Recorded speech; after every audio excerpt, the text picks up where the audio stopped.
یہ اپنی اپنی بات ہے نا, آپ کہتے ہیں آپ اپنے گھر میں رہیں. ہاں میں چاہتی ہوں اور مجھے کہتے ہیں گھر سے باہر نکلو, پہاڑوں پر پہنچو.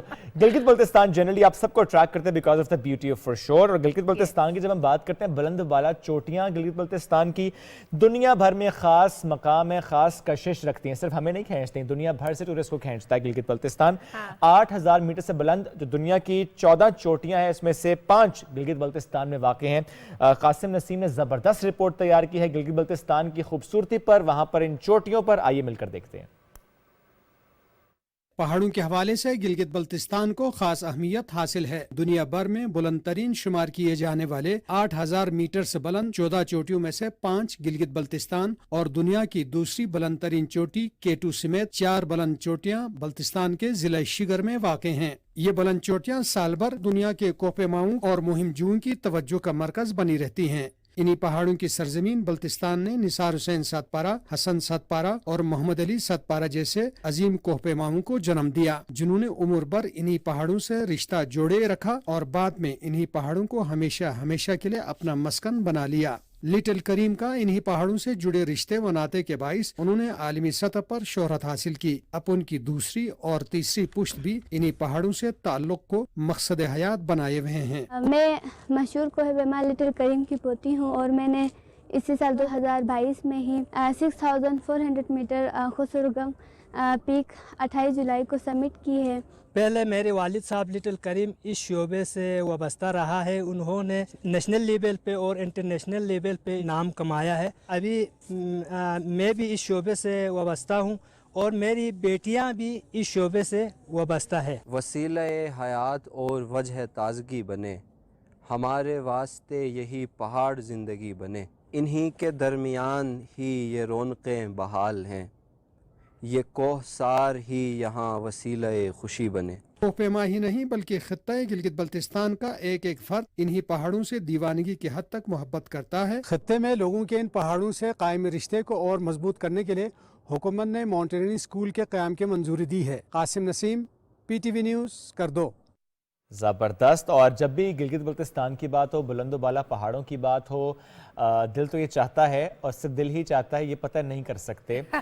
K2 بیس کیمپ جانے کی بڑی خواہش ہے, لیکن جب میں نے پورا اس کا پلان سمجھا, سنا کہ اچھا کتنی تیاری اس کی ہوتی ہے اور اس کے بعد آپ وہاں تک پہنچنا اٹ سیلف ایک بہت بڑا چیلنج ہوتا ہے, تو میں نے ارادہ اپنا ترک کر دیا. نہیں, آپ کے لیے ادھر ہم وائی فائی کا بندوبست کراتے ہیں, وہاں سے شو مسئلہ کر وائی لیتے فائی کا ہیں. نہیں ہے, مسئلہ 11 نمبر بس کا ہے, نہیں ٹانگوں کا, کیونکہ وہ اتنی چلتی نہیں ہے وہاں پہ. چلے آپ کی ٹانگیں چلے وہاں پہ, اس کا بھی بندوبست کریں گے, کوشش کریں گے آپ کے لیے ایک اسپیشل ٹرین بک کرائیں جو آپ کے لیے ٹریک بنائے. ابھی ٹرین وہاں نہیں چلتی, لیکن ہاں چلائیں گے نا بھائی, بنائیں گے نا آپ کے لیے, کیا ہو گیا. بہت شکریہ, مہربانی, تاڑی مہربانی. ایسا ویسے بہت مشکل ہے. اب گلگت بلتستان سے واپس آ جائیں, اب لاہور چلتے ہیں, کیونکہ وہاں پہ نوجوانوں کے لیے ان کی حوصلہ افزائی کے لیے بڑا کچھ ہو رہا ہے. ایک زبردست قسم کی ایگزیبیشن ہو رہی ہے اور ہمیں سیر کرانے والی ہیں اس ایگزیبیشن کی, اس کے بارے میں ڈیٹیل بتانے والی ہیں وردہ سلیم کہ وہاں پہ کیا کچھ ہوا, کیا کیا چیزیں تھی اس نمائش کے اندر. یہ ہے قومی آرٹ نمائش, تو مل کر دیکھتے ہیں.